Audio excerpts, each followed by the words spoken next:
I learned the hard way that best friend can be a job title someone gives herself while she's quietly sharpening the knife.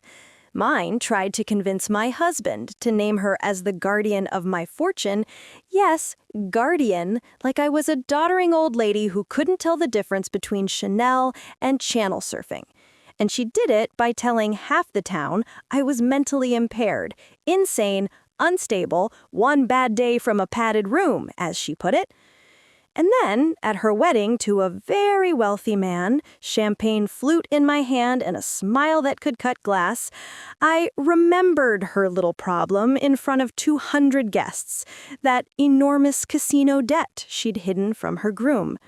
I wished them luck with their family budget, and the room went so quiet you could hear the fondant sweat.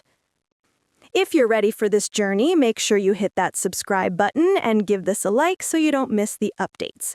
And let me know in the comments what city you're watching from. It's always lovely to see where everyone is. My name is Elaine. I'm 63, and I'm from a suburb outside St. Louis where people still mow their lawns in diagonal stripes and wave through the windshield. I worked 40 years as a high school guidance counselor, got very good at reading teenagers and parents who acted like teenagers, and retired with the sort of careful nest egg that only a pension, a modest inheritance, and a lifetime of clipped coupons can build. I'm not flashy. My hair is the color my stylist calls smart silver, and my shoes are comfortable because I learned what bunions are the hard way. I drink my coffee with a splash of half and half and keep my receipts. I am, in the parlance of my generation, nobody's fool. Her name is Lila. We met in church choir when I was 40, and she was, well, whatever age she was telling men then. Our friendship survived marriages, children, illnesses, casseroles, and at least 3 questionable hairstyles between us. Lila loved to say we were like sisters, which was true only if you're picturing the kind of sister who borrows your sweater and then swears she borrowed it herself. She had a talent for appearing at my door when something good happened. Promotion, tax refund, the time I sold my parents' old lake cabin for a tidy sum, and less of a talent for showing up when what I needed was someone to sit and hold my hand through a bad mammogram callback. The red flags were there, I just thought they were bunting. My husband, Mark, is a practical man who fixes things. He replaced our water heater, tiled the downstairs bath, and once soldered a toaster back to life like a surgeon with a miracle. He's patient to a fault, the kind of Midwestern steady that makes storms feel smaller. Doesn't mean he's perfect. It means he trusts people until they draw blood. The trouble started slow, like most rot, and then all at once. First, it was a whisper. Elaine seemed different at Bunko last night. Different how? Forgetful. I laughed and blamed it on menopause brain fog, though mine came and went 20 years ago. Then I noticed Lila doing this thing where she'd take my elbow in public, guiding me through a doorway like I was unsteady. "There you go, honey," she'd murmur, loud enough for other people to turn. Bless her heart. Next came the helpful suggestions. "Have you thought about simplifying your finances?" she asked over quiche at the tea room. "Just in case something ever happened. You know I'd be there for you." She was always there, like a shadow you can't shake. She'd mention words like conservator and durable power of attorney, the way some folks sprinkle salt. It's just smart planning, Lane. Lane, her nickname for me since 2001, back when low-rise jeans were a hate crime we didn't understand yet. I brushed it off because I'd already done my planning. I've got a perfectly good estate attorney named Ruby who could out-argue a bulldog in pearls. I have a living trust, a medical directive, and, this is important, a trustee I chose years ago, my sister in Arizona, who has the spine of an oak tree. I told her that. She pouted in that way she does when a store is out of her shoe size. "Oh, but Arizona's so far. If there were an emergency, who would help you pay your bills?" I pointed at the stack of neatly labeled folders in my home office and said, "I would." What I didn't know yet was that Leela was laying down breadcrumbs for other people to follow. Choir folks, charity board ladies, even my hairdresser. According to Leela, I was slipping. I repeated myself. I got confused. I was hoarding money, her word, which apparently meant I liked seeing my savings account look healthy. I suspect she learned most of her medical vocabulary from daytime television. If it's not a soap, it's Dr. Phil. But let me tell you, in a town like ours, rumor travels at the speed of cake. One afternoon, Mark came in from the garage, wiping grease off his hands and clearing his throat the way he does when he has to ask me something I won't like. "Honey," he said, "did you forget you left the stove on Tuesday? Leela stopped by and said she turned it off." I stared at him. Tuesday, I'd used the slow cooker, which is the opposite of a stove. "No," I said slowly, "because we had chili in the crock pot, and you ate 3 bowls." He blinked. I watched as the words rearranged themselves in his head like magnets on a fridge. "Well," he said, "maybe she got her days mixed up. Or maybe she was mixing them on purpose." It's one thing to hear your friend is being a little dramatic. It's another to realize she's auditioning for Guardian of the Vault. Here's the thing about me. Even at my most hurt, I get curious before I get mad. So I started taking notes. I wrote down the days she helped me find my glasses, which were on my face, or corrected me on conversations I distinctly remembered having. Gaslighting is a trendy word, but there it was, in sensible shoes. Then came the casserole incident. Sure, laugh, but where I come from, a casserole is currency. I had made one for Ruthie, who'd had foot surgery. Leela offered to deliver it because she was already headed that way. Ruthie never got it. It turned out Ruthie was asleep, according to Leela, so Leela just kept the dish to save me a trip. Ruthie told me later she never napped and no casserole appeared. Small thing, you might say, but it painted a picture. Leela rewrote events and expected me to accept her version. And now other people were starting to prefer her version too. 2 weeks later, our church hosted one of those potluck picnics that look wholesome in pictures and with grass stains and someone crying in the parking lot. I was in line for lemonade when I heard my name. I didn't mean to eavesdrop, but God gave me ears and the folding tables gave us no walls. "I just worry about her," Leela was saying to our pastor's wife, hand pressed to chest. The other day, she couldn't remember what year it was. I took a deep breath, walked over, and smiled the way my mother taught me. Teeth, warmth, steel. 1979. At least that's what my hips think. Laughter. You learn to disarm with humor when you're a woman my age. Then I looked Leela in the eye and said, "You and I both know that's not true." Her cheeks went blotchy. "Oh, Lane," she said, "I'm just concerned." Concern didn't explain why Mark's brother called to ask if I was doing okay and did we need help managing the retirement accounts. It didn't explain the call from the women's club treasurer who asked if I was comfortable with my donation being processed. Code for, "Do you even know you wrote that check, sweetie?" I had. I did. And then Mark told me he'd met Leela for coffee, without me, because she'd needed to talk about me. "Talk about me how?" I asked after my ears stopped ringing. He said she felt a responsibility, that you've always been the smart one with money, and lately you've been making impulsive decisions. Impulsive? Me, who once spent a week comparison shopping for a blender?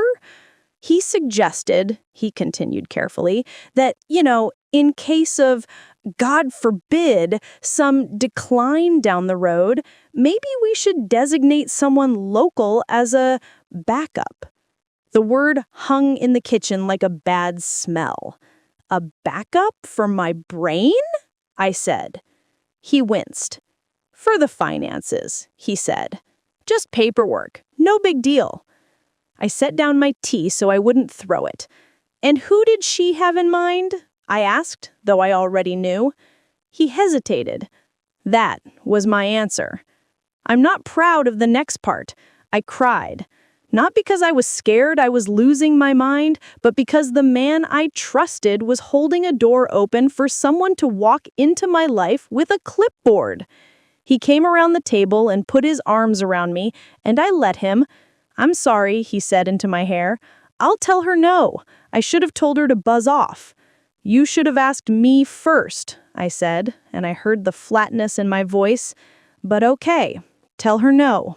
He did, or he said he did, but Leela doesn't hear no as a complete sentence. She hears it as an invitation to try again with more mascara. Here's where the story tilts. Around that time, Leela announced she was engaged to Everett. He's the kind of rich that shows up in quiet ways. The button-down shirt that actually fits, the watch that looks like nothing until a jeweler faints, the car that purrs. He's also sweetly, hopelessly in love with the theater of romance. Surprise flowers, tickets to shows in Chicago, once a carriage ride that would have been charming if the horse hadn't had such opinions about traffic. He's a good man. He also inherited a family manufacturing business, which is the kind of detail that makes mosquitoes and grifters swarm. Leela, for once, was the one who seemed to be forgetting. She forgot to invite me to the dress fitting, then later told everyone I'd been too confused by the directions. She forgot to pick up the flower girl's wreath and told the mother I'd volunteered, and flaked.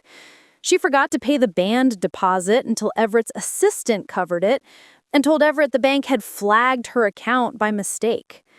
She was building a story about herself. Poor, scattered Leela with the big heart and the faulty memory. The difference was, in her story, my faulty memory was the villain. Her faulty memory was adorable. Meanwhile, I had started my own project. You don't spend decades guiding teenagers without learning to document. I made a file, paper because I'm old school, dates, times, witnesses. I wrote down the crockpot Tuesday, the sermon picnic slander, the coffee with my husband. I added one more item after I found out from our mutual friend Denise that Leela had told her I wandered off at the mall and needed to be paged over the intercom like a missing toddler. Denise had laughed because she'd been there. I'd gone to the bathroom and texted them.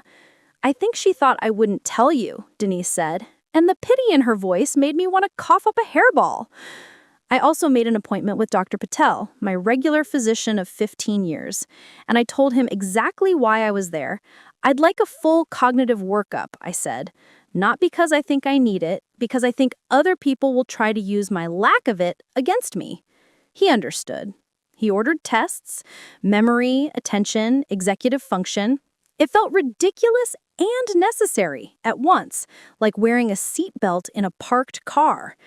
When the results came in, they were what I expected. You're sharper than most people 10 years younger, he said, tapping his pen against the paper. I laughed. Put it in writing, I said. He did. I put that letter in my file, along with a notarized affirmation of my existing estate plan that my attorney Ruby updated just for fun. And because I was done being passive, I told Mark we'd be doing a little he said, she said audit of our life. I'm not mad, I told him. I'm just installing cameras. He looked stricken. Metaphorical ones, I added, because marriage is also about not making your spouse think you've gone full spy novel. Metaphorical, yes, but also a little ring camera on the porch, because I wanted timestamps of who came and went.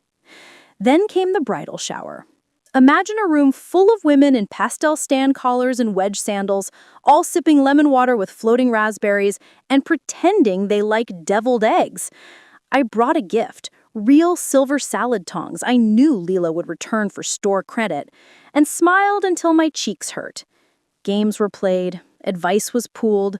I said something simple, be each other's soft place to land, because I meant it in my bones. Leela's mother announced, in the hinting voice she uses for compliments that are weapons, that some people say marriage is hard when you live with someone unpredictable. She looked directly at me. The room did that polite hush, the sound of people choosing cowardice. I said, Some people say whatever gets them attention. Leela stood up to thank everyone and then did something I will never forget. She reached for my hand dramatically and said, "I have to give special thanks to my best friend, Elaine, for being so supportive even when she's been going through a lot." She squeezed my hand and turned to the room, moist-eyed. "She has good days and bad days, and we just love her through it." The rage that ripped through me was quiet. It wasn't the shouty kind. It was the kind that folds the napkin slowly and imagines just for one sinful second flipping a table. I stood up. I do have good days and bad days, and today is a very good day for telling the truth. I'm perfectly healthy, and I have the doctor's letter to prove it. I didn't pull the letter out. Timing is everything. And Leela, I love you, but stop using me as a prop. There was a rustle in the room, a twitch. Leela laughed too loud. "Oh, Lane," she said, "we're just teasing." I sat down, cheeks hot, heart cold. And in that cold place, a thought formed. If she wanted a story so badly, I would give her one, with a climax she wouldn't see coming. One thing you should know. I am not a gambler. I'm the woman who brings a book to the casino because the buffet is cheap and the people watching is priceless. Leela, on the other hand, has always liked the little ding-ding of slot machines a little too much. Years ago, on a girls' trip to Vegas, I watched her lose $200 faster than I could lose my patience. Even then, she had that manic smile, the glassy determination of someone certain the next pull would fix it. It didn't. We went home and she told everyone she broke even. After the shower, I called Denise, who has a cousin in Henderson and a mind like a junk drawer. Messy until you need it, then suddenly everything's right there. "Do me a favor," I said. "Ask your cousin a question about casino markers." I was careful to frame it right. I didn't accuse, I asked about systems, how casinos extend credit, what happens when the marker isn't repaid, whether any of that leaks into public records. Turns out, in some places, unpaid markers are treated like checks and can turn into legal matters. Sometimes it's loud, sometimes it's quiet, sometimes it's on a docket. And just when he thought he had me backed into a corner, he forgot who he was dealing with. Stick with me because you'll want to see how this plays out. Denise's cousin confirmed what I suspected. There are ways to check if someone's caught up in that mess, especially if the debt spills over into civil court. Nothing about Vegas is truly private if money is involved. I didn't need to know the exact games she'd played or the cocktail waitress's name. I just needed to know whether Leela had borrowed from Peter to pay Paul and wound up in the kind of trouble you can trip over in publicly available places. Meanwhile, I started hearing a new note in Leela's opera. She was pinched. She mentioned needing to move some money around before the wedding. She made a joke, too brightly, about Everett likes traditional roles, which I understood to mean he thinks she has no debt, no stress, nothing but Pinterest boards and throw pillows. It made my neck itch. I'm all for traditional if both people know what tradition costs. Mark and I went to dinner with Leela and Everett at a nice steakhouse where the waiters wear vests and the bread comes warm enough to make you emotional. Everett ordered wine with the confidence of someone who asks grapes for their ID. Leela giggled. I watched her watch him when the waiter walked away, the quick glance at the price, the calculation. My husband talked shop with Everett, who asked smart questions about redoing a garage. Leela sipped her wine and asked me about my symptoms in a voice sweet as corn syrup. I tilted my head. "What symptoms?" I asked. Her smile froze for half a second, just long enough. On the drive home, I told Mark my plan. "I'm not going to confront her," I said. "I'm going to let her march herself into the light." He asked, "How?" I told him the truth. "I'm going to be patient and very, very boring." Meanwhile, I followed my breadcrumb trail to places with official seals. Public records are not sexy. They smell like toner and gummed envelopes, but they are honest. I found something. I'm not going to spell it out just yet, and I didn't then either, not to Mark, not to Denise, because I am a big believer in timing. I will say this. There were documents, and they were not the sort of thing you frame. There were numbers with commas and dates that lined up a little too neatly with the times Leela forgot to pay that band deposit and lost a check in the mail. There was a name that matched a casino I remembered by its carpet, a pattern of gold loops that made you feel seasick if you stared at it. I didn't take a victory lap. I didn't call anyone. I printed what I needed. My printer thoughtfully jammed during the most dramatic page. I fixed it with a butter knife like a pioneer woman of the 20th century. And I made a second file. I labeled it, yes, budget. Then I waited. I didn't have to wait long. 2 weeks before the wedding, Leela called me sniffly. I hate to ask this, but could you front me $2,000 until after the ceremony? There was a hiccup with the venue charge and my accounts being weird. She added with a little hiccup, you know how I am with numbers. I took a breath. I do, I said. Let me think about it and call you back. She didn't want me to think. She wanted me to act the way she'd painted me, impulsive, confused, easily nudged. Instead, I called Ruby, my attorney, and asked a hypothetical. Ruby's laughter is pure brass.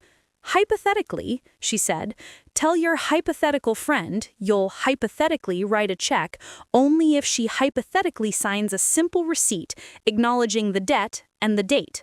She paused. And hypothetically, if she refuses, you hypothetically don't write the check. I thanked her and hung up, feeling like I'd been handed a sharp, polite tool. When I called Leela back and mentioned the receipt, she sighed like a martyr and said she'd just ask Ev. That was the tell. She hadn't wanted Everett to know. She wanted me to be the leak in the boat she could plug later with lies. The week of the wedding was a blur of tiny crises that smelled like Leela. The florist misplaced a box of boutonnieres. They hadn't. She hadn't picked them up. The officiant needed the final payment. Guess who hadn't mailed the check? She claimed I'd offered to drop off. The bridesmaid's schedule got messed up. I later learned she had picked times that she hoped would make one of them late enough to be a problem. Leela likes to stay the star. I stayed out of the way. I showed up where and when I was supposed to, with a pressed dress and a good face. I kept my file close. I did not wave it. Not yet. I know this part is hard to hear, but it's important. The truth was about to come out, and it was going to be glorious. The rehearsal dinner was at Everett's Club, one of those places where the napkins feel like they cost more than my first car. Toasts were given. Laughter was had. Leela shone in a way that made me remember why I loved her once. She can light up a room when she shines it outward. But the spotlight kept slipping. She nudged it back, always. Everett's mother gave a toast about values. Leela's father told a story about her sense of adventure that sounded a lot like she once stole his Buick. After dessert, Leela pulled me aside in the ladies' room. She needed this moment. I need you, she said, eyes glossy. Tomorrow, when you give your toast, can you speak to the real me? You know, how sensitive I am, how I've struggled in the past. Let people know I'm not perfect. I looked at our reflections in the mirror. Her in her sleek dress, pearls like teeth. Me in my navy, with the scarf I bought on sale. I would be asking to hurt you back bigger. Why would I do that? I asked, genuinely curious. She blinked. Because it'll make Ev's family love me. They're so traditional. If they hear I've overcome, they'll think I'm brave. What exactly am I saying you overcame? I asked. She froze, like a deer who's just realized the shape in the bushes isn't a shrub. Oh, you know, impulses, spending. You could even joke about my little gambling phase. She laughed too loudly. Everyone has a phase. I did something then that felt small and seismic. I touched her arm and said, Leela, I'm not your confessional booth. I watched the hurt bloom, then fade as she recalculated. Fine, she said, brittle. Just don't make it about you. Don't worry, it won't be. I drove home in the thick summer dark, crickets screaming murder at the night. Mark held my hand on the couch while the local news babbled about a heat advisory. "Are you ready?" he asked. He meant for the wedding. I thought about all the tiny cuts Leela had made, all the times she'd used my good name like a dishcloth, all the ways she'd tried to climb into my life's control panel with sticky fingers. I thought about Everett and his earnest face and the way he refilled Leela's water glass without thinking. I thought about the club, the ballroom, the microphone, the eyes. "Yes," I said, "I am ready to tell the truth." The morning of the wedding, I did my hair the way my mother would have. A little volume, a little spray, a little prayer. I wore a dove gray dress that made my arms look like I still swim laps, which I don't, but a woman can live in hope. I put my doctor's letter in my bag, then took it out. Not yet. I put the other file instead. Then I did something I didn't plan to. I called Everett. "Is everything okay?" he asked, voice warm and slightly terrified as any groom should be. "Everything is fine," I said. "I just wanted to tell you something before I speak tonight. It's nothing you need to worry about. But in case you hear something from me that surprises you, I want you to know I am telling the truth and I have documents to back it up. And I'm saying it in a way that gives you the dignity to respond how you choose." There was a beat. "I'm not sure what that means," he said carefully, "but I appreciate the heads up." "You're a good man, Everett," I said. "I believe in your goodness. That's why I'm not going to blindside you." I didn't sleep the night before the wedding. Not because I was anxious, because I was strangely peaceful. I had spent months being pushed into a role I didn't audition for, the doddering friend, the woman who slips. On that day, I got to be who I am, the woman who reads, who pays attention, who knows exactly where the receipts are. The ceremony was beautiful. Leela looked like a movie star in a high-necked lace number that made her look, briefly, like she believed in vows. Everett cried in a way that made everyone forgive him for being rich. The little ring-bearer ate a flower petal and declared it yucky. We all laughed. The photographer caught the light like it had been hired to show up on time. At the reception, the band played At Last, and half the room wept. I clinked glasses and hugged people I barely knew and avoided the open bar because I never mixed justice and gin. I was placed at the second table, close enough to be honored, far enough to be forgotten when cleanup starts. The planner laid out the order of toasts. I was slotted after the maid of honor, the professional bridesmaid type with a glittery voice and an Instagram handle that probably ends in events. The maid of honor told a story about Leela sneaking into an amusement park after hours when they were teenagers. Everyone laughed. And then suddenly, it was my turn. I stood, felt the weight of the room settle like dust, and smiled. I glanced at Everett, then at Leela, who wore that pretty brittle smile women perfect when they're braced for impact but think they'll dodge it. I raised my glass. "To Leela," I began, "who can make a Tuesday feel like a holiday and a rainy day feel like a cozy miracle. And to Everett, who has the good sense to appreciate a woman who can light up a room without blowing a fuse." Laughter, gentle. I glanced at the crowd and let the room breathe. I've known Leela for more than 20 years. I have watched her grow, falter, grow again. I've watched her be generous, and I've watched her, like all of us, make mistakes. I paused and felt the moment shift. People leaned in. And because I am older and a little bossy, I am going to offer one piece of advice for their marriage. Honesty is cheaper than lies. Much cheaper. A ripple. I smiled. When you love someone, you give them the truth about your heart, the truth about your history, and, I let the smile sharpen just enough, The truth about your budget.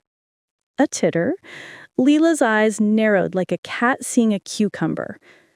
Sweetheart, I said, turning to her, I know you didn't ask me to share this, but I'd be remiss not to toast your resilience. It takes grit to come back from a big financial misstep. Not everyone has the courage to say out loud, I got in over my head with casino markers and I fixed it. The voice in my head, Ruby's, said precise, not defamatory. I continued, I'm proud of you for taking responsibility, and I know Everett will be proud too, because marriage is about sharing everything, especially the parts with commas.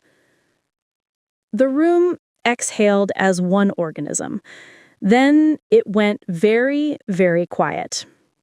I raised my glass and said, here's to full transparency, to clear books, and to the blessing of starting fresh with nothing hidden. I looked at Everett, who hadn't blinked. My heart wasn't racing. My hands didn't shake. Months of being treated like I couldn't be trusted with the remote had given me a steadiness I didn't know I could still access at 63. Everett stood. He didn't clink. He didn't cough. He cleared his throat like a judge does when a verdict is ready, and murmured, so gently I almost forgave him on the spot, Leela, sweetheart, could I talk to you? Just for a moment?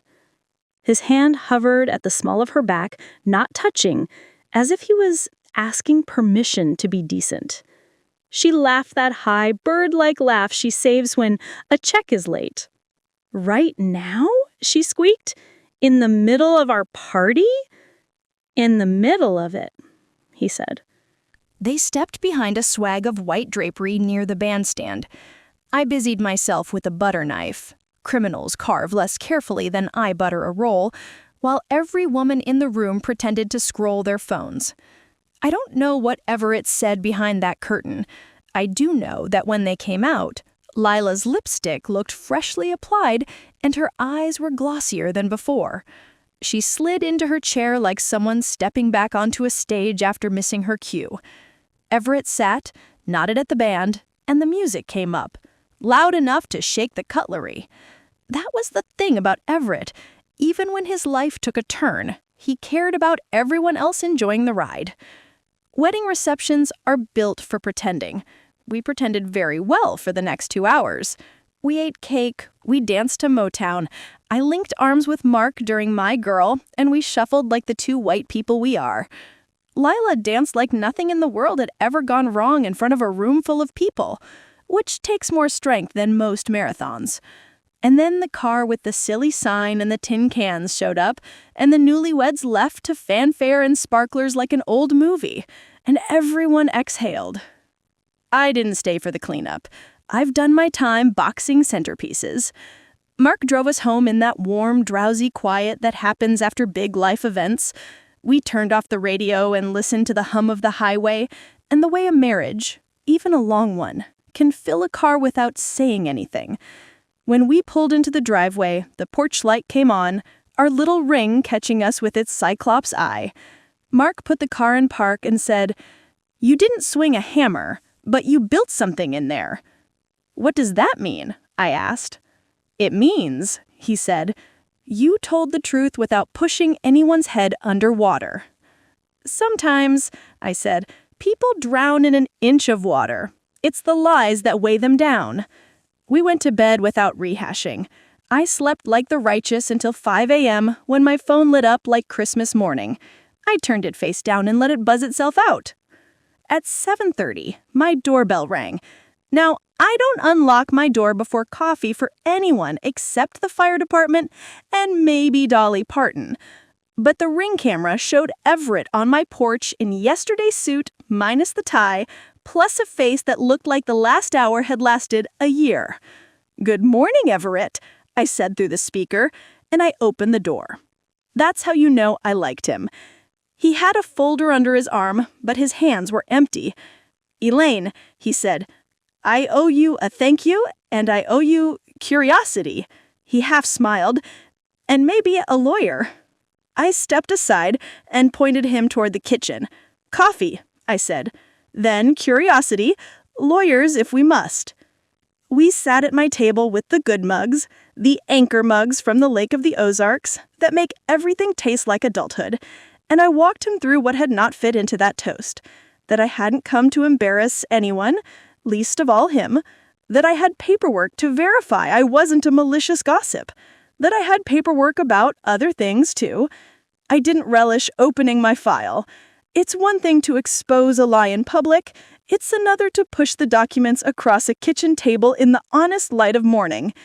He didn't flinch when I slid the folder over. He took it in, page by page, with that executive patience I'm still trying to learn at my age. The acknowledgement of marker, the civil docket item with her name spelled correctly, the notice from a certain Nevada court, which I won't name here because I believe in the dignity of embarrassment staying contained, that showed a payment plan that existed only in theory. My notes about the dates we knew, band deposit, wreath, venue hiccup, the $2,000 front me request. When he got to the page I'd titled Budget, because sometimes I'm funny, he breathed out through his nose and closed his eyes for a second. Is this everything? He asked quietly. It's what's public, I said, and it's what I could reasonably gather without becoming the thing I despise. He nodded. He asked her last night, he said. She said it was an old understanding, that it was taken care of. I wanted to believe her. Wanting to believe is a beautiful instinct. It's why churches work and con artists. He set the papers down. May I keep these? You may keep the copies. I keep the originals. Ruby, my attorney, would have high-fived me through the phone if she'd heard it. He half smiled. You are formidable. Women my age are. We just get called names for it. He exhaled and looked at my fridge, which held the picture of my grandniece drawing with chalk and a magnet shaped like a sassy chicken that says, "Cluck it." He looked like a man making peace with a war he didn't start. What do I do? He asked me. Annul? Divorce? Postpone the Paris trip and call my banker and cry? I'm not your lawyer, I said gently. But if I were your aunt, I'd say talk to your lawyer before you talk to your banker, and talk to your therapist before you talk to your mother. He laughed then, a short, grateful burst. And, I added, inventory everything you know and everything you don't. Ask for full disclosure. Ask for honesty in writing. If she gives it, you have a path. If she doesn't, you still have a path. It's just lonelier. He nodded. May I ask something else? Try me, I said. Why did she say those things about you? He asked, face open as a window. The, mental, he faltered on the word, which I appreciated. Why that? Because if you can paint someone as unstable, I said, you can move into their life with a clipboard.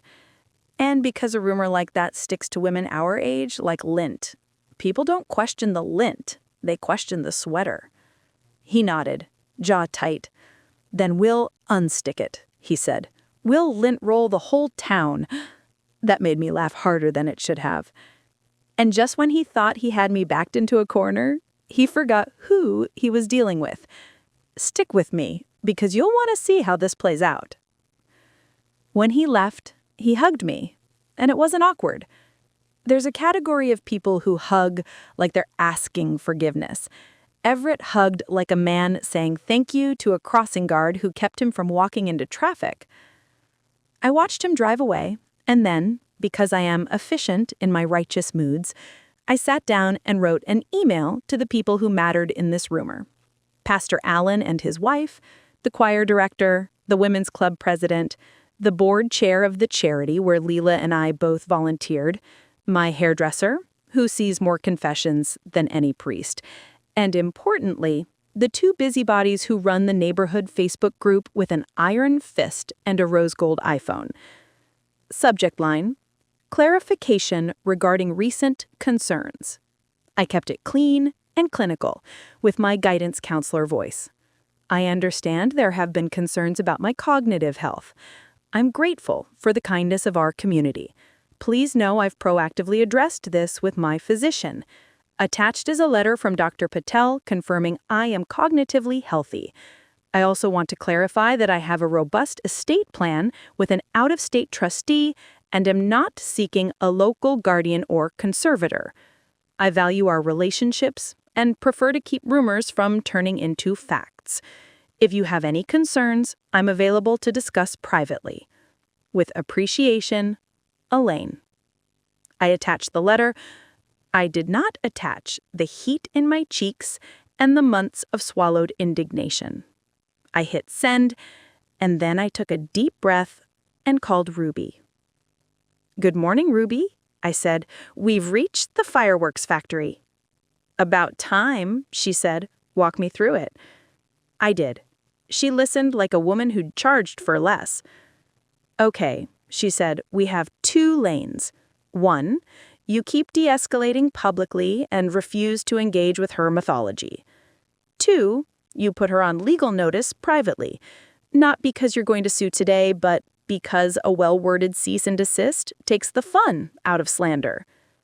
"It's not slander if she believes it," I said. "It's still defamatory if it harms your reputation, and she was reckless with the truth. And if she was building a case to get herself appointed as your fiduciary, that's a different farm animal. Even hinting at that with your husband and others when she had a financial interest is ugly. It's not criminal unless she forged things or lied under oath, but it's morally moldy." "Morally moldy," I said. "Put that on a tea towel." By lunch, the replies to my email had started to trickle in. From Pastor Allen's wife, "Thank you, Elaine. I'm ashamed to say I listened more than I should have. That's on me. We love you and we believe you. Please sit with us Sunday." From the choir director, "Elaine, I'm so sorry. Rumors are a virus. I'll address this with the altos." She knows where the trouble starts. From the women's club president, "Thank you for the clarity. For the record, we never doubted you." A lie, but a graceful one.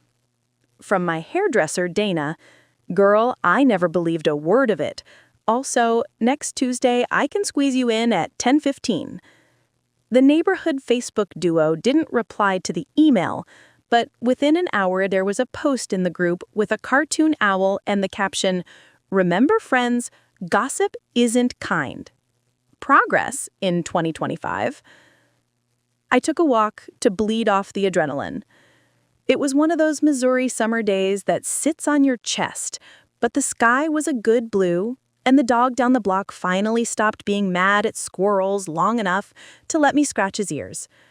I was 3 houses from home when Leela's car pulled up to my curb like a sting operation. She got out in big sunglasses and a sundress that probably had a name like Apricot Whimsy.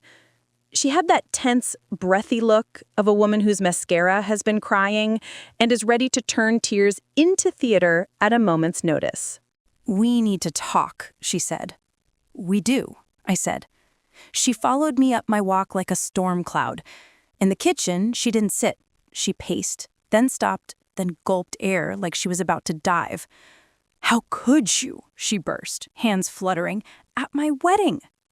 "Your wedding," I said evenly, "where you asked me to tell the truth about your little gambling phase because it would make you look brave to Everett's family." She flinched, then straightened. "Fine," she said. "Maybe I panic spent once or twice. Everyone has. But you," she jabbed a finger at me, "you made me look like a criminal." I folded my hands. "I referred to public, legal documents with your name on them," I said. "If those documents are wrong, I will happily apologize loudly." "Are they wrong?" She opened her mouth, closed it. Tears filled her eyes. Not the slow, honest ones, but the sudden, manufactured ones that show up right on cue. "You were supposed to be my best friend. she whispered. "I was trying to protect you." "By telling people I'm unfit to manage my own life?" I asked.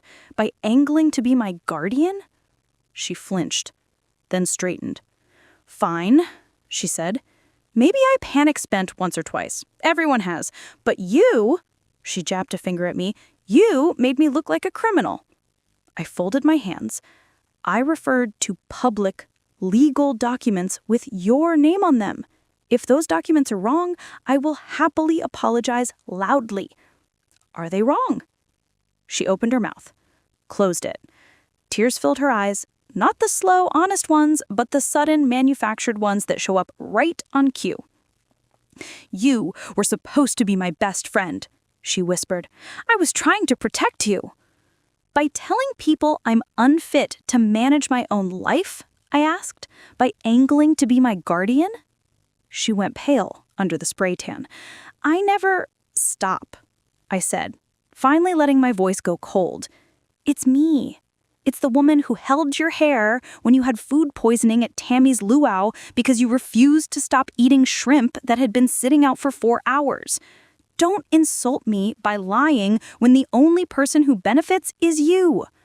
Her mouth trembled, and for a second I saw a flash of something real. Fear, pure and uncut. "Everett's going to leave me," she said softly. "I don't know what Everett will do. I know he appreciates honesty. I know he respects receipts." "I can fix this," she said too quickly. "I'll fix it. I'll call the casino. I'll set up a plan." I held up a hand. "That's between you and your husband and your creditors.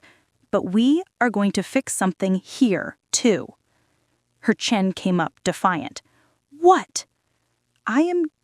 You are going to retract every rumor you've spread about me, not in whispers, in writing, to the same people you used as your megaphone.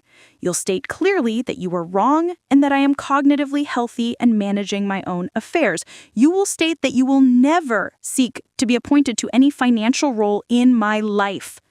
She barked out a laugh. "Or what, you'll sue me?" "You don't sue family." "You are not my family," I said. "You are someone I loved who hurt me, and if you don't retract, I will do what my attorney suggests, send a cease and desist, and then consider civil action if the harm continues. I don't want your money, I want my name back." She stared like she'd never seen me. Maybe she hadn't. People get used to the version of you that serves them. The real you is a rude surprise. "And," I added, because I am always, always a teacher, "you are going to apologize to my husband for trying to wedge yourself into our marriage under the guise of concern. You'll do it without crying." She barked out a laugh. "You're humiliating me," her voice small. "You humiliated yourself," I said. "I'm offering you a way to be the version of yourself you told everyone you were." She looked down at her hands. They were shaking. When she looked up, the fight was tangled with something like relief. "Fine," she said. "I'll write what you want. I'll fix it. But you have to help me talk to Everett." "No," I said. "That's your mountain." She swallowed and nodded. "Okay." Her voice was so thin I almost believed she'd learned how to be honest. She left without slamming the door. The quiet she left behind roared. That afternoon, I got the retraction email. It was dramatic and cloying, and I almost asked her to take out the parts where she blamed stress and out-of-context comments, but it had the bones. She admitted she'd mischaracterized my health, affirmed my competence, and promised not to insinuate otherwise again. She also wrote directly to Mark, "I'm sorry I overstepped, it was wrong," which he read with the heavy disbelief of a man who had just learned the oven clock was off by hours, not minutes. I forwarded the retraction to Ruby. "Good," she replied. "Print it, frame it. Or better, file it. We're not done." We were not. Because the next day, my doorbell rang again. And this time, it was Everett's mother. Her name is Marianne, and she is the sort of woman who carries herself like someone who has read every book in the house and dusted them too. She came in with a casserole, because we are all of us the children of women who show up with food, and she set it down gently, like it might explode. "I'm not here to scold," she said, sitting at my table as if she'd sat there 100 times. "I'm here to say thank you for taking a bullet that wasn't yours." I didn't take a bullet, I said. I threw a pebble. The ripples are doing the rest. She smiled, rueful. Everett told me enough, she said. He's with his lawyer right now. I'm with my Tupperware. We talked about sons and expectations, and how women are encouraged to be soft even when hardness would serve them better.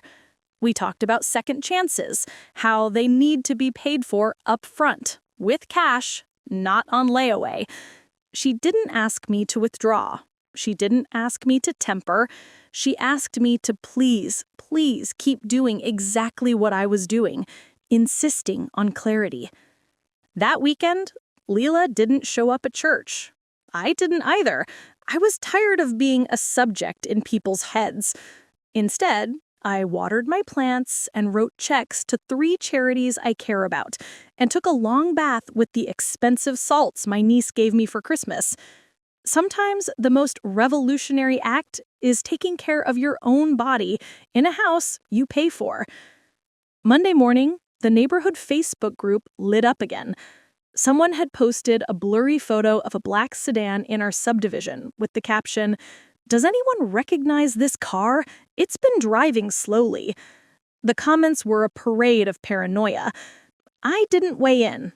I just recognized the plates and smiled, because I had a feeling Everett had, at last, engaged the professionals. Accountants, attorneys, the quiet cavalry who restore order after a storm. Tuesday was the day the real turn began. A thick envelope arrived by certified mail, addressed to me. I signed, hands steady.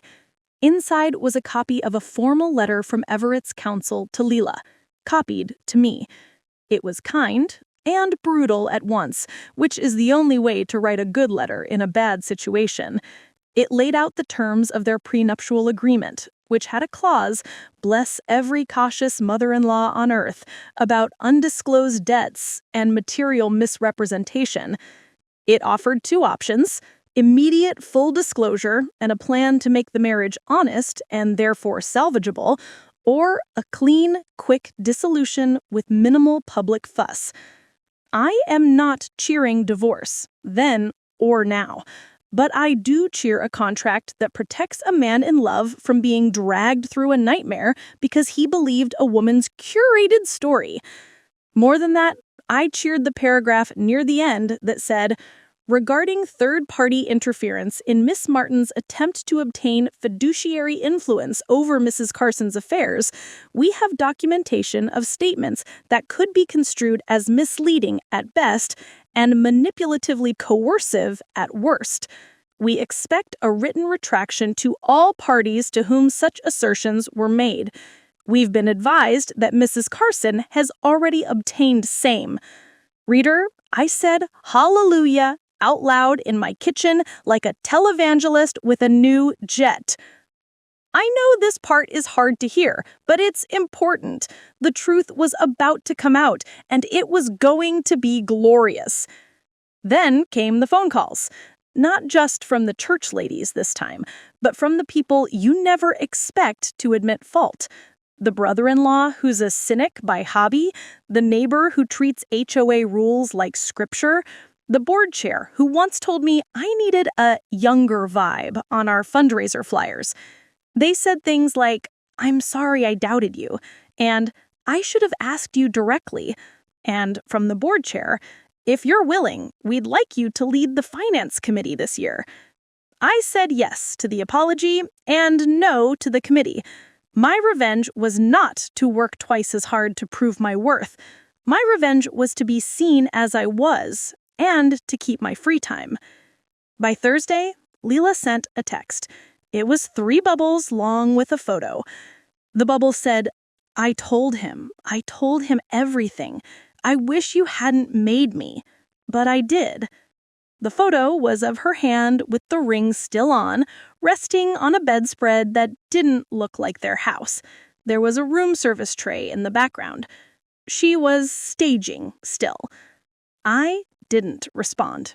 I didn't trust my thumbs. Friday, I got a call from Denise. "You're not going to like this, but you'll like how it ends." I said, "Give me the Brussels sprouts truth. Bitter, but with butter."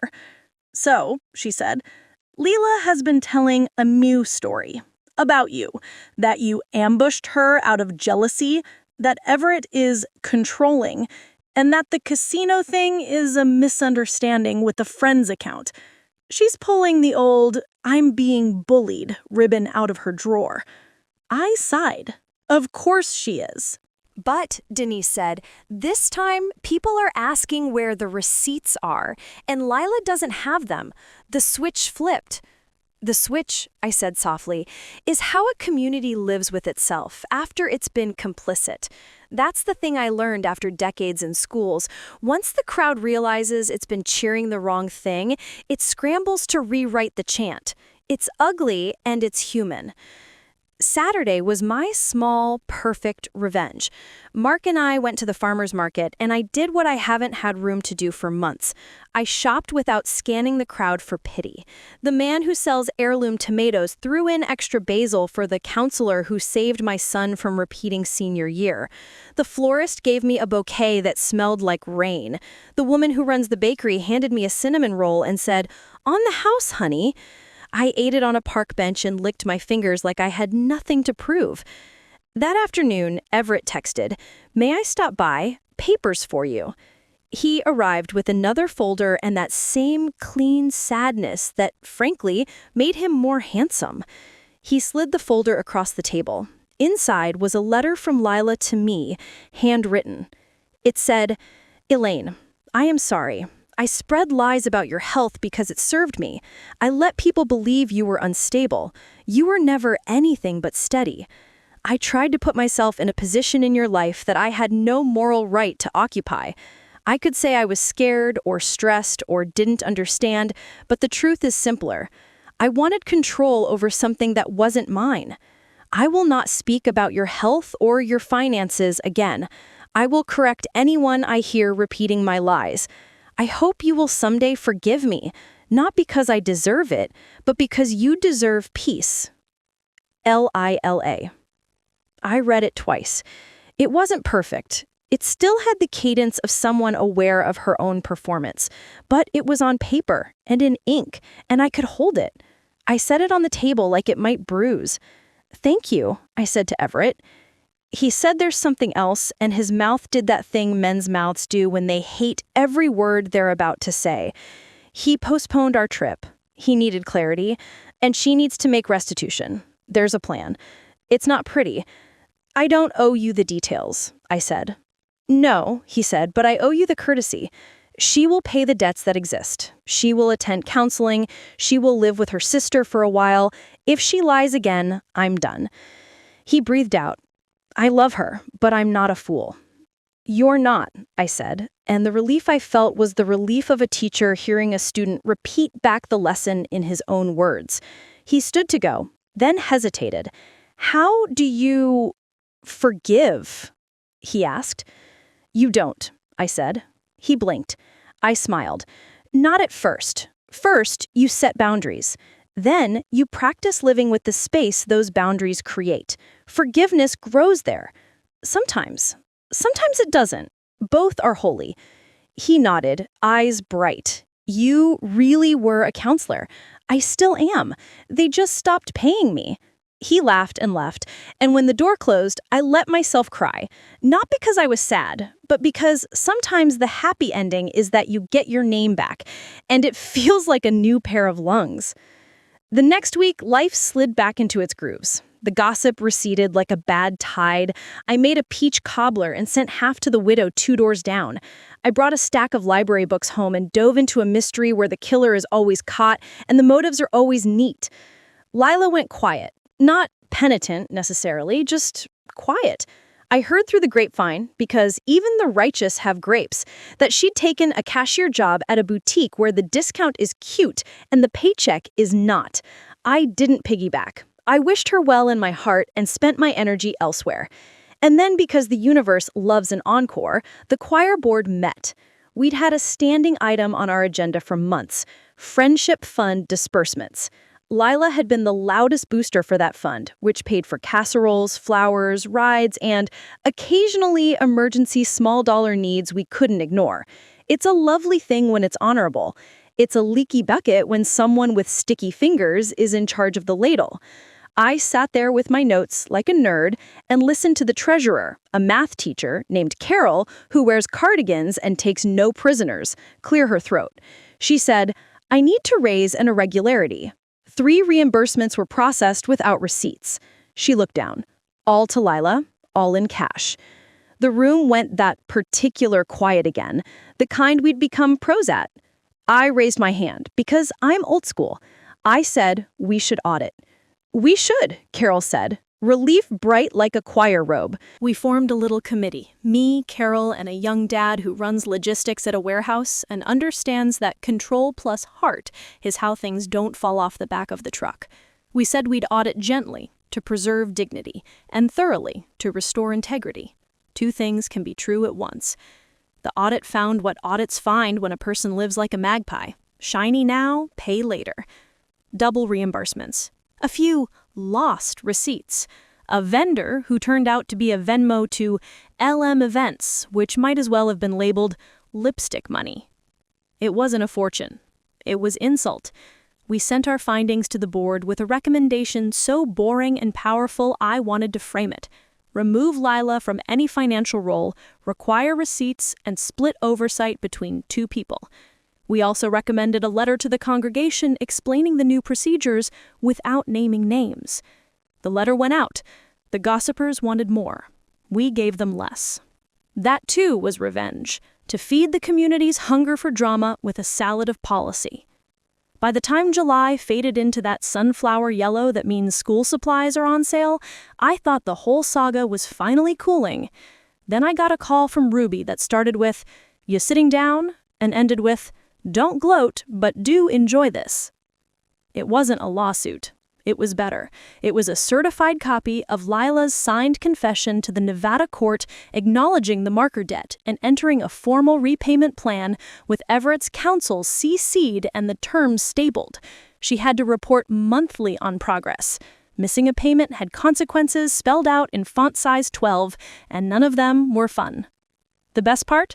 She'd also signed a separate document acknowledging that she had attempted to influence my family to obtain a fiduciary role and that she withdrew that attempt forever under penalty of perjury if she ever attempted a court petition. Everett's lawyer had a sense of humor and a taste for finality.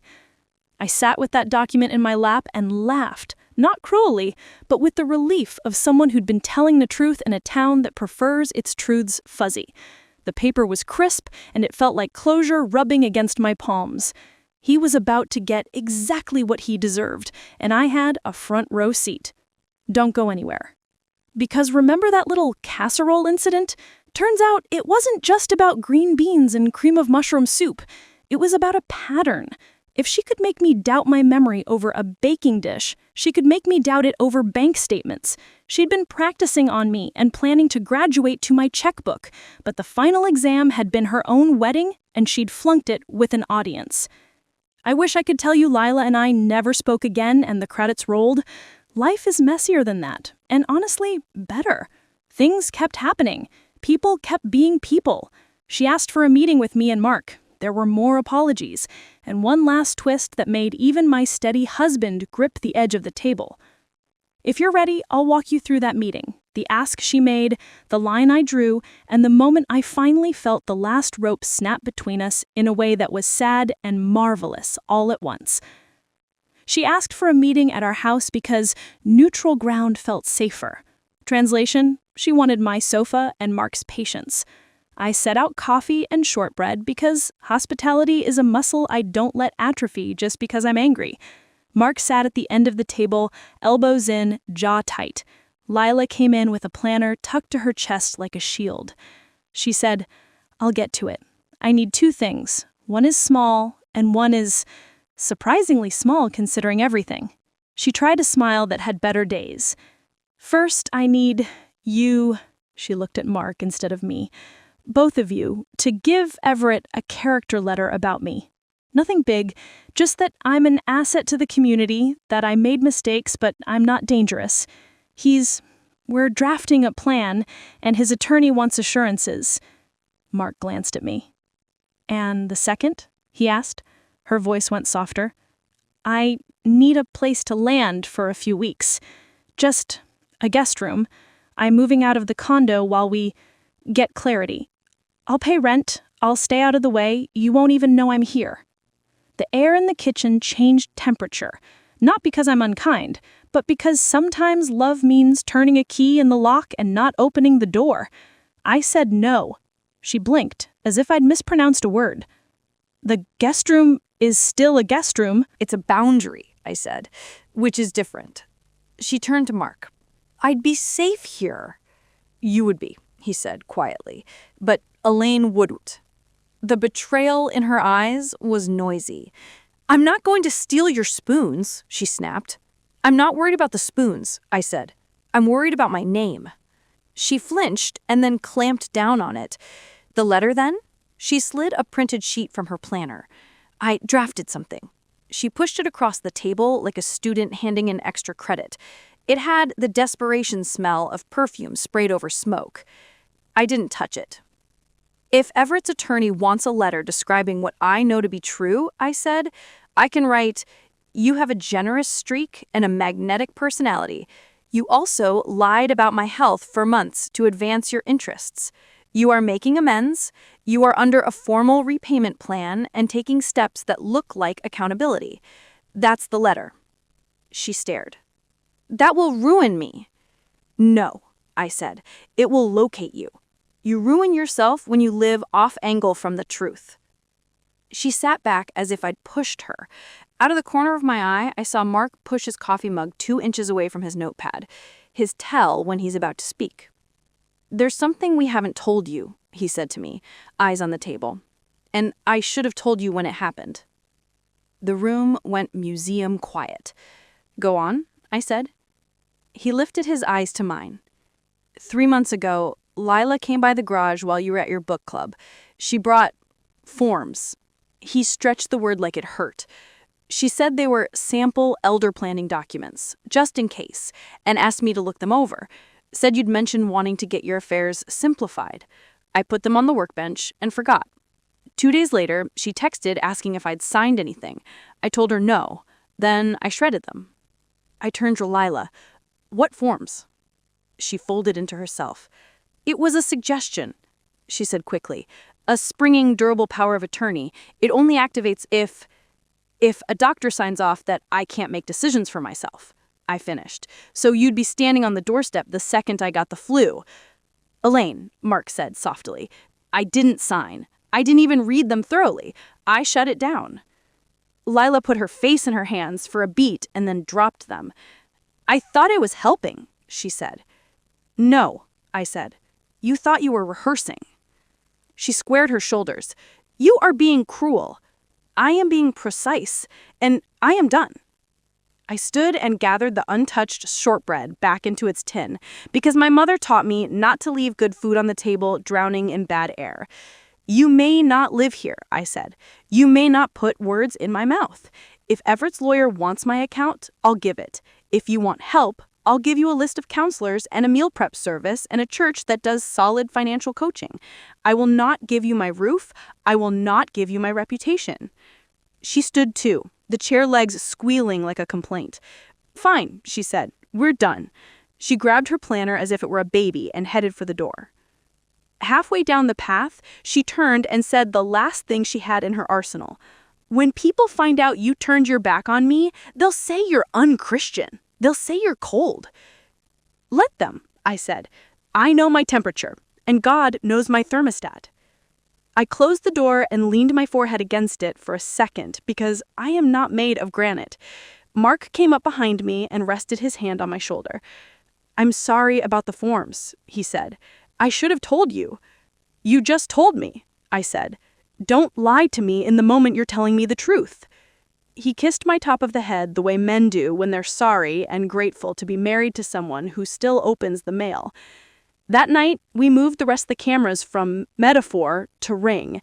Not because I expected drama, but because I'm at the age where I believe in documentation as an act of self-care.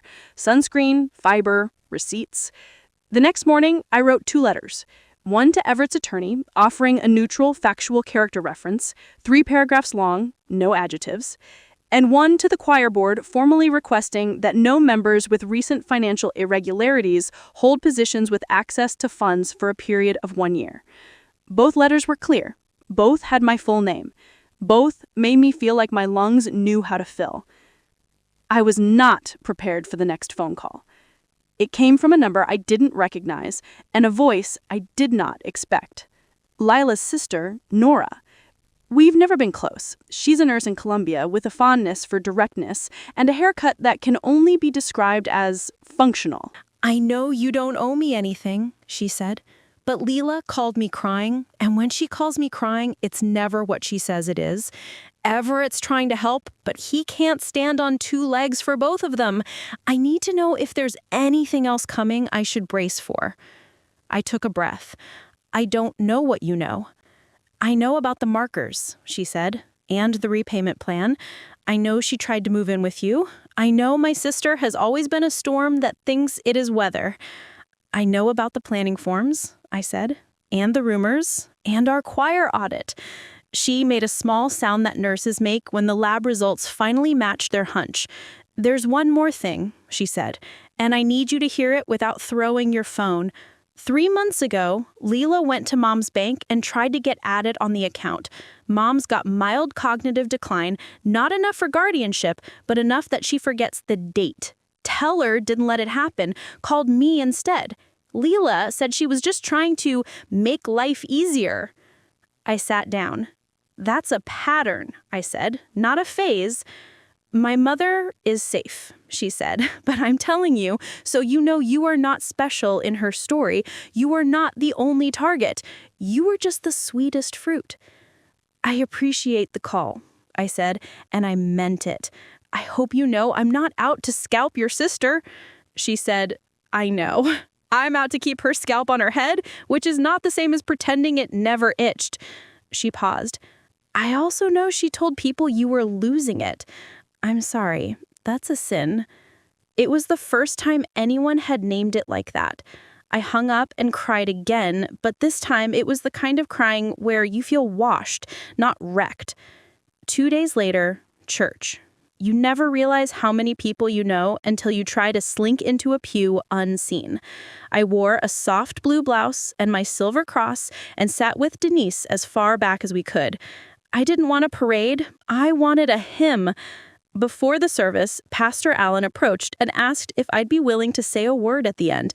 Not as a spectacle, he promised, but as a pastoral moment about gossip. I said yes, because sometimes the only way to stop your name from being a baton is to take your own mouth to a microphone. The sermon was about Matthew and specks and planks and the way we love the feeling of our own righteousness like a heat lamp in winter. At the end, Pastor Allen gestured to me. I stood, palms dry for the first time in months. Hi, I said. I'm Elaine.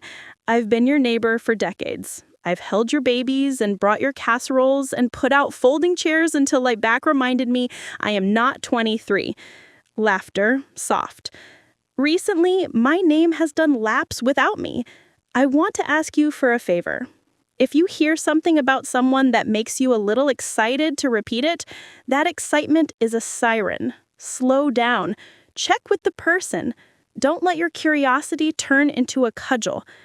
I held up a single sheet of paper. I'm healthy. I'm fine. I'm better than fine. And we're going to be fine because we choose each other over chat. I didn't say Lila's name. I didn't need to. If you prayed for me because you thought I was slipping, thank you.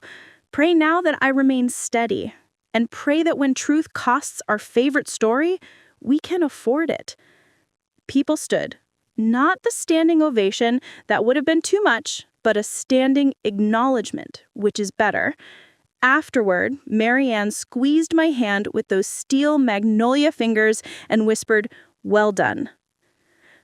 And just when he thought he had me backed into a corner, he forgot who he was dealing with. Stick with me because you'll want to see how this plays out.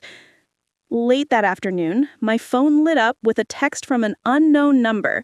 It was a screenshot of a private Facebook message thread between Leela and one of the neighborhood moderators, the rose gold iPhone diplomat.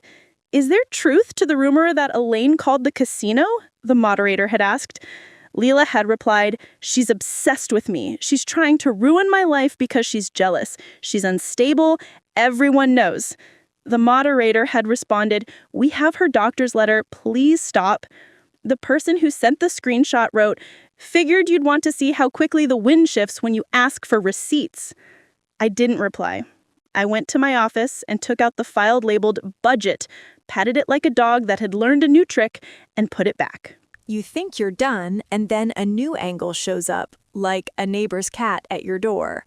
The next angle arrived wrapped in a mint green invitation with gold foil script. Charity Garden Luncheon, benefiting the children's reading room. I'd agreed months ago to speak for 10 minutes on the healing power of books. It's the sort of thing I could do in my sleep, and sometimes do when the coffee hasn't yet hit. I almost declined, but Marianne sent a message. "I'll be there. It would be good for all of us to be seen doing normal." And she was right. Normal is a muscle, too. Lila was there. She came in with Nora, hair and a neat chignon, pearls smaller than usual. She looked like a woman trying on contrition for the first time and finding it itchy. Everett wasn't there, which felt like good manners. I decided to treat her like a fellow guest. Not ignored, not indulged. We nodded across a table of crustless sandwiches, the color of baby food. My talk went fine. I quoted a line from Eudora Welty about the continuous thread of voice because I am that woman now, someone who cries about sentences. When I finished, I sat and felt my shoulders lower for the first time all week. Then an older woman stood to make an announcement, as older women do. "Friends," she trilled, "we have a special surprise, a thank you presentation to our beloved Elaine, who has been wrongly maligned and who has shown us how to walk through fire with grace." She gestured, and Marianne stepped forward with a bouquet, sunflowers, solid and sincerely unsubtle. I stood to accept them and nearly collided with Lila, who had risen at the same time, hands out. Her eyes were bright and messy. She said, "I should say something." I said, "Please don't, not here." Her jaw set. "I need to apologize publicly." The room hushed in that morbid, fascinated way that tells you you're standing on a stage you did not ask for. I didn't want a spectacle. But I also knew that sometimes spectacle is what people require to let a story exit their bloodstream. "May I?" she asked the room, which was a neat trick. Ask the crowd, not the person you hurt, to grant you absolution. The chairwoman, bless her gossip-fueled heart, said, "Of course." Lila took the mic. She looked at me as if I could rescue her from the boat she'd launched toward a waterfall. She said, "I have lied. I lied about Elaine. I tried to make myself look big by making her look small. I'm sorry." She looked at the floor, then out at the room. "And I have also been in financial trouble. It made me do unwise things. I owe money. I am paying it back." A murmur went through the room, the sound of people recalibrating the stories they'll tell in their cars on the way home. "And I won't be taking part in any financial roles in our organizations for a while. I shouldn't have. I'm sorry." She handed the mic back with a hand that shook. It wasn't perfect. It was a beginning. I didn't hug her. I didn't scold her.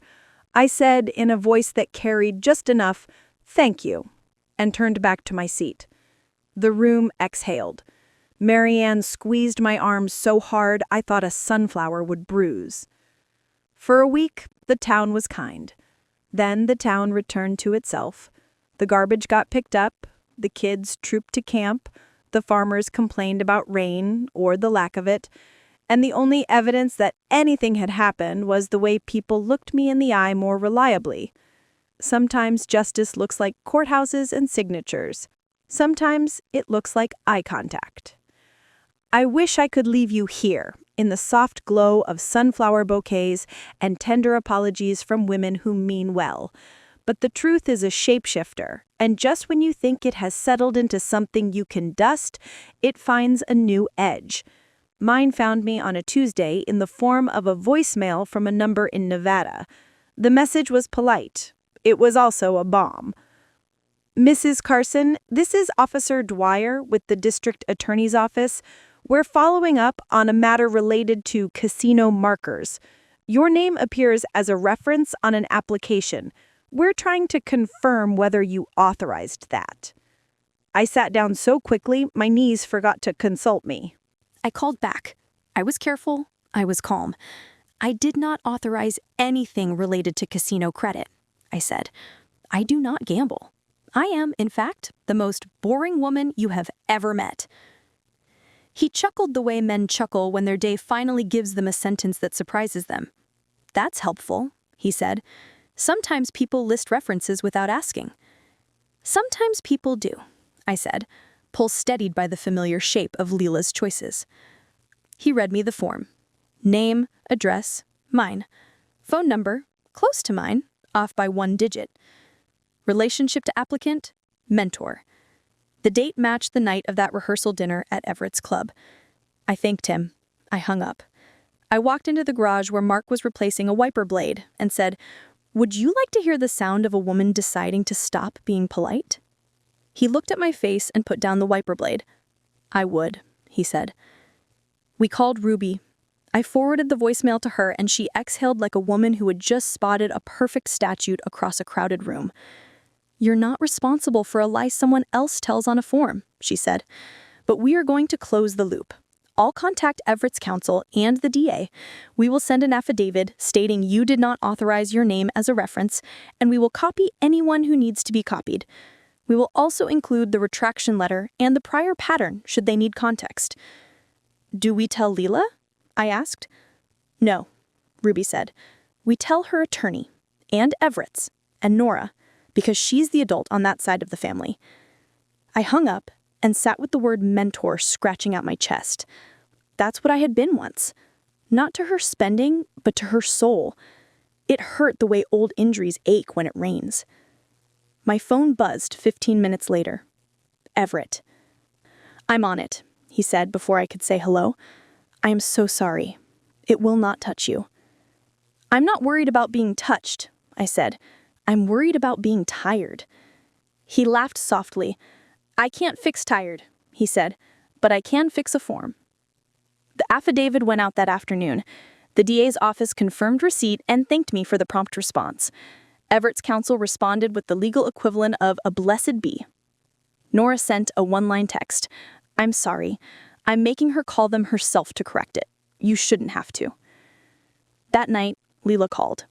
I let it go to voicemail and listened on speaker with Mark sitting beside me. Her voice was wet and furious. "How could you involve the DA?" she demanded. "You're trying to ruin me." I laughed, unkind, once, and then not again. "I did not involve anyone," I said to the air. "You did." I didn't call back. Not because I'm cruel, because I had finally learned the difference between a phone call and a fishing line. I know this part is hard to hear, but it's important. The truth was about to come out, and it was going to be glorious. The next Sunday at church, Pastor Allen preached on Zacchaeus, climbing the tree to get a better view of the truth. I thought about how sometimes we need to climb into law offices, into uncomfortable conversations, into our own spine to get a better view. After the service, he touched my elbow. "You've handled this with remarkable grace and appropriate steel. I keep both in the same drawer. It saves time." He smiled. "Will you help us draft a new gossip policy?" he asked. "I'm serious. We need practices, not just sermons." "Yes," I said, and I meant it. That was the revenge I hadn't expected to want. Not ruins, but reform. The policy we drafted was boring and beautiful. When concerns arise about a person's health or stability, tell the person, not the peanut gallery. Pray with your mouth closed unless the person has asked you to share. Direct all attempts to secure fiduciary roles to the person's designated attorney. And my favorite, we do not weaponize prayer requests. It passed unanimously. Leela wasn't there to vote. She was at her sister's, checking off boxes on the agreement Everett's counsel had drafted.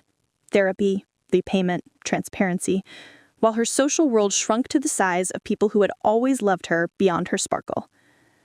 Then August came, with its sad little back-to-school sales and that first whiff of fall. I took my grandniece for ice cream and let her order the blue kind that stains everything, because childhood should be sticky sometimes. I thought maybe the saga had finally walked itself out of my house and into the alley of lessons learned. Of course, there was one last thing. There always is. It was the smallest and the sharpest. It's the part of the story I haven't told anyone except Mark and Ruby, because it still makes my hands tingle with the urge to pick up the phone and weep into the receiver like I'm 22. It happened at the grocery store, which is where God tests us because we can't escape until we've paid for the bread. I was in line behind a woman with a cart full of juice boxes when I heard my name. Elaine! I turned to see a familiar face. Joanne, one of Lila's bridesmaids from back in the day when we were all younger and our ankles did what they were told. She hugged me like she wasn't sure which side I was on and decided to love both. I saw your speech at church, she said. It was good. You know she's blaming you for all of it, right? I know she's tired, I said. She nodded, then lowered her voice. She told me something else. That you stole something of hers? I waited. She says you took the wedding gift she meant to return, Joanne said. The silver tongs. I laughed once and loud, right there between the gum and the gossip magazines. Those, I said, I bought them for her. She says you took them back the night before the wedding. I did not, I said. That is one lie too many. Joanne made a face. I figured. She's testing which lies still work. Are people buying? I asked, surprised at my own calm. She said, fewer than you think, more than you'd like. We paid.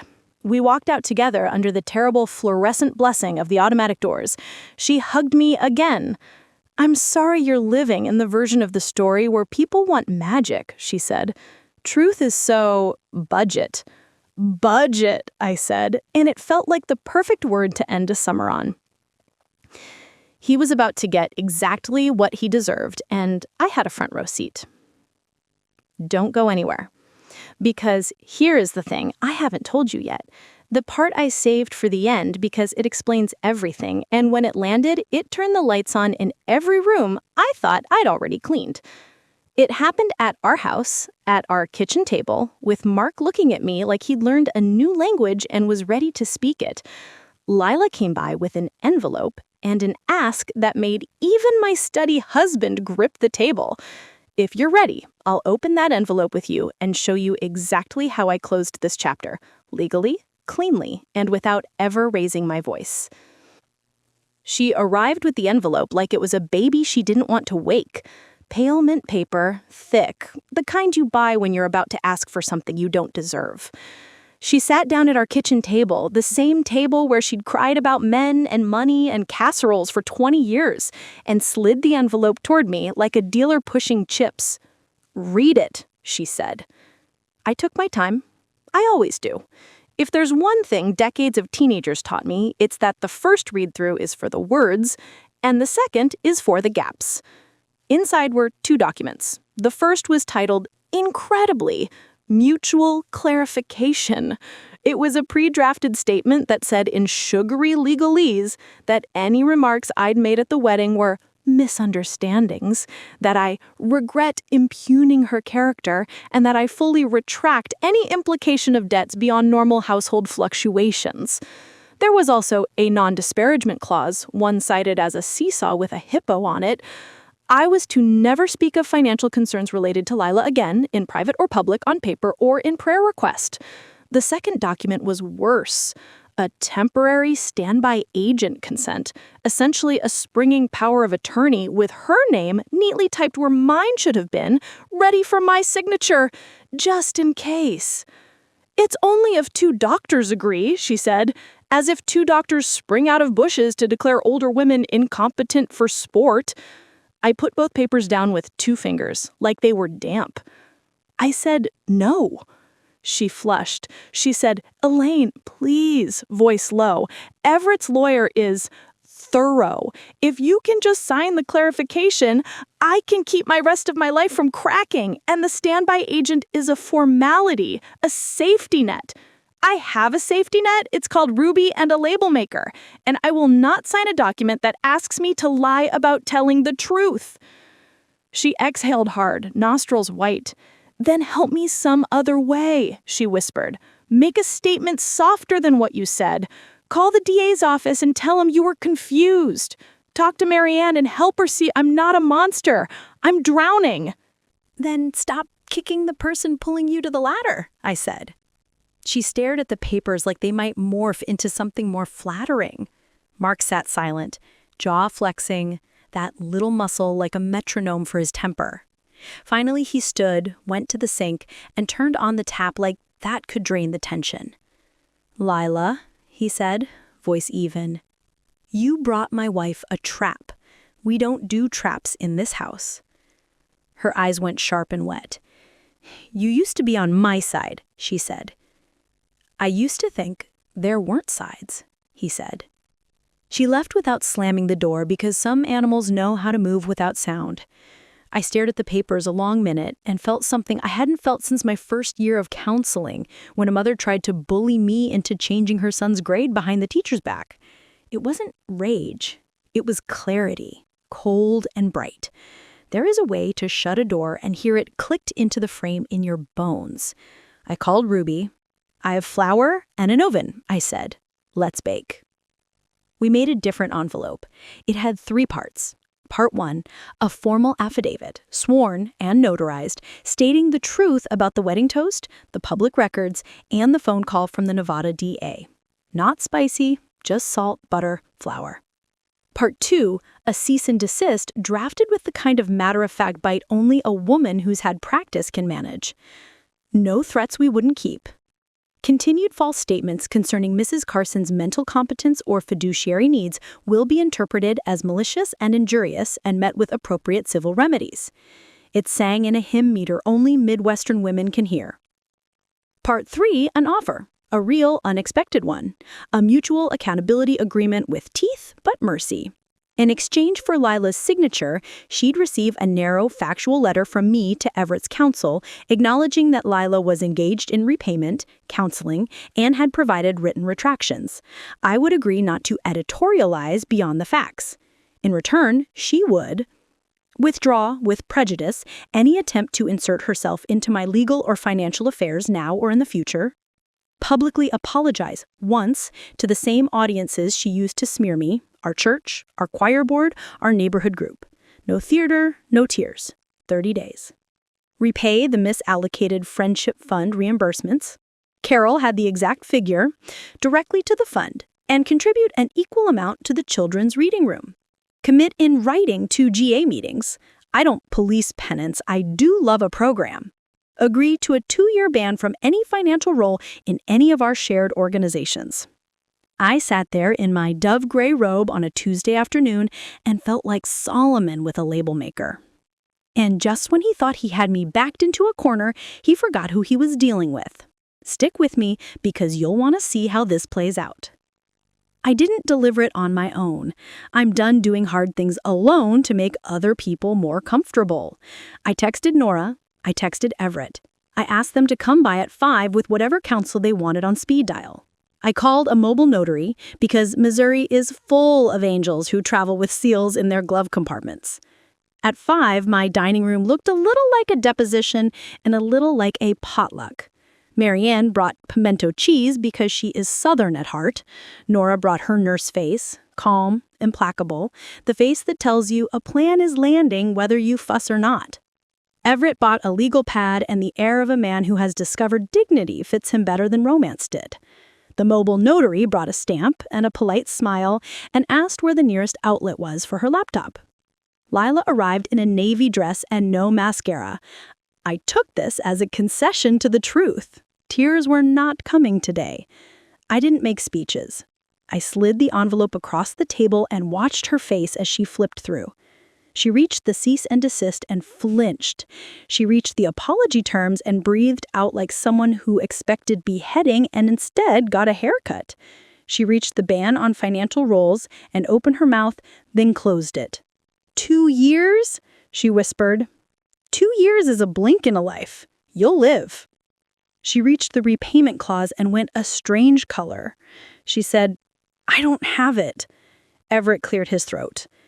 I do, he said, voice gentle. In this specific case, if you sign and you keep all terms, I will match the repayment to the Friendship Fund, and I will handle the donation to the reading room in your maiden name. Not as rescue, Lila, as restitution with dignity. He looked at me. If Mrs. Carson agrees.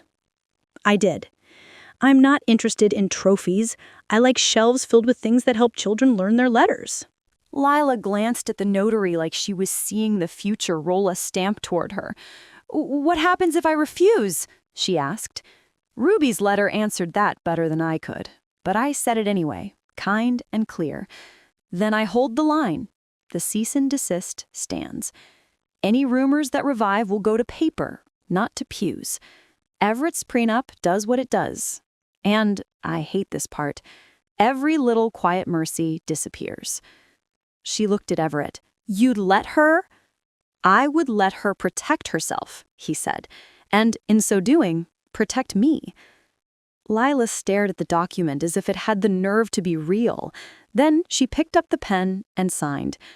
She signed the affidavit acknowledging the Nevada reference was without my consent. She signed the agreement to repay and to sit in those folding chairs where people tell the truth out loud and clap softly when you finish. She signed the 2-year ban from finances with a little gasp, the sound of something unhooking from her pride. The notary stamped. The sound was soft and absolute. Thunk. Like a judge's gavel wearing house slippers. We didn't hug. We didn't crow. Everett handed Marianne the pimento cheese. She spooned some onto crackers because you should always eat when the ground shifts. Lila sat very still. Then she looked at me with eyes that weren't fishing or flinty, just tired. I hate you a little, she said. Honesty, finally. I can live with that. I prefer you hate me for my boundaries than love me for my silence. She nodded. I'll do the apologies, she said. They'll be short. Short is fine, I said. Truth doesn't need adjectives. We filed the papers, and because my justice is thorough and untheatrical, I mailed the infamous silver salad tongs to her, insured, signature required, with a note. These were my gift to you.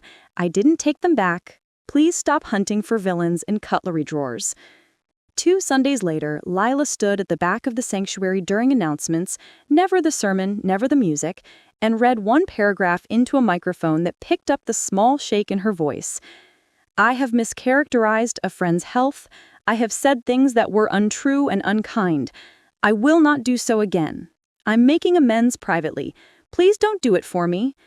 She didn't cry. She didn't justify. People blinked, surprised, and then Pastor Allen said, "Thank you," and moved on to the bake sale. That's how you do it. You stitch the truth back in, and you don't keep picking at the seam. The Women's Club got a similar note. The choir board received her resignation from the Friendship Fund oversight, along with a cashier's check that made Carol, our cardiganed treasurer, close her eyes like a woman on the receiving end of a hymn. The children's reading room got a donation that made the librarian call me and cry a little into the phone, whispering, "We can replace the bean bags." And just when he thought he had me backed into a corner, he forgot who he was dealing with. Stick with me, because you'll want to see how this plays out. We weren't done. We had one more thing to sew up. My name. It started with Everett, who asked if we could meet the pastor in his office on a Tuesday morning when the building smelled like old wood and coffee. Marianne came because she is the human embodiment of starch and mercy. Nora came because she has learned how to be the adult in rooms that prefer children. Lila came in a black cardigan that made her look like she'd been to a funeral and survived it. Pastor Allen opened with prayer so simple it felt like a hand on a fevered forehead. Then he looked at me. "Elaine," he said, "you asked for practices. We have them. Would you like to be publicly recognized as the chair of our new Care with Care effort?" I hadn't named it, Denise had, and I love her for giving me a committee that sounds like a crochet group. "Yes," I said, "because my revenge wasn't to exile myself. It was to live in this town as myself, with my voice and my receipts and my scarf and my shoes that don't hurt." We put a one-page policy in the bulletin for a month. When the rumor mill starts up, it stalls on paper. When someone mentions concerns, we direct them to the person and, if necessary, to the person's designated contact and attorney. We include a gentle line I wrote late one night with my tea cooling. If your story about someone makes you feel important for knowing it, it is not a prayer request. It is a temptation. People folded those bulletins and took them home. Some taped them to refrigerators. The hush in rooms where my name had been sport was replaced by a different kind of quiet. The quiet of people trying to be better. As for Everett and Lila, they entered the weird, tender wilderness of a probationary marriage. Therapy, schedules, ledger lines. He sent me 3 updates over the next months. She was attending meetings. She had sold 3 designer bags I could have sworn were glued to her arm. She had not lied in 14 days, then 28, then 90. He did not ask me what to do. He told me what he was doing. That was his own recovery. Stepping out of the spotlight and into the work. We reached the last loose ends the way you finish knitting a sweater. You tug, you check for holes, you clip the tail. The DA's office filed Lila's correction regarding the unauthorized reference with the grace of bureaucrats who have seen worse. The Women's Club, after a summer roiling with sighs, wrote a tidy bylaw. No one may hold a financial role unless we can see 2 months of clean receipts and a second pair of eyes. The choir's friendship fund bought actual software. Carol smiled like Christmas. And me? I stopped counting days without crying. I still had moments, the grocery store encounter, the parking lot wave that pretends we're all fine, but the thudding in my chest stopped. I could walk into the tea room again, order quiche, and not wonder who thought I was 1 lemon bar away from a guardian. Then, in the best tradition of tidy endings, the postman brought me a postcard. A sunset over a bland, generous desert. On the back, a short sentence in Lila's hand. "I told the truth 3 times today, and I didn't die. L." She didn't ask for forgiveness. She didn't declare herself reborn. It was the first time her writing didn't make me feel like I owed it a response. I put it in the file with the stamp marks and the legal seals and a single sunflower petal from Marion's bouquet, now crumbling and exactly what it should be, beautiful in its breaking down. He was about to get exactly what he deserved, and I had a front row seat. Don't go anywhere. You want to know about Everett? He and Leela took their postponed trip in the fall, not to Paris, but to a cabin where the only gambling was on whether the trout would bite. He still sends us a bottle of wine at Christmas, and we send him a note that says, "May your books always balance and your home be honest." He replies, "They do. It is." As for Mark and me, we sat on our porch one evening in October with the good Afghans and a stack of seed catalogs, and he said, "I should have shut it down the first time she brought it up." I squeezed his hand. "Next time," I said, "we catch it at the Whisper." He nodded. Then he said, in that sweet way that makes you keep a man around for 40 years, "You know what you did wasn't just revenge." I looked at him. "You built a little system where the next woman doesn't have to be as brave," he said. I cried then. I didn't pretend I wasn't. I cried because that, right there, is the end I wanted. Not her ruined, but me restored. Not a ruined town, but a smarter one. Not a pile of broken things, but a path with signs. And yes, because I know some of you will ask, The town never did get its big, juicy, violent ending. No screaming match in a parking lot, no hair pulling outside a Dollar General, just documents and discipline, apologies and policies, money quietly rerouted back to where it belonged, and a woman who once called me Lane learning to address me by my full name when she needed to use it at all. Justice looks like paperwork more often than it looks like fireworks. At 63, I find I prefer paperwork. It files better. So here's my final toast, since we started with one. To every woman my age who's been told the story about herself by people who benefit from that story, may your receipts be crisp, your allies steady, your boundaries laminated. May your name come back to you clean and eager like a dog who ran too far and found its way home. If you made it this far, thank you for walking with me. Now tell me, what would you have done in my place? So, another story of my grandmother has sent, and be clicking here, you will have when more such stories.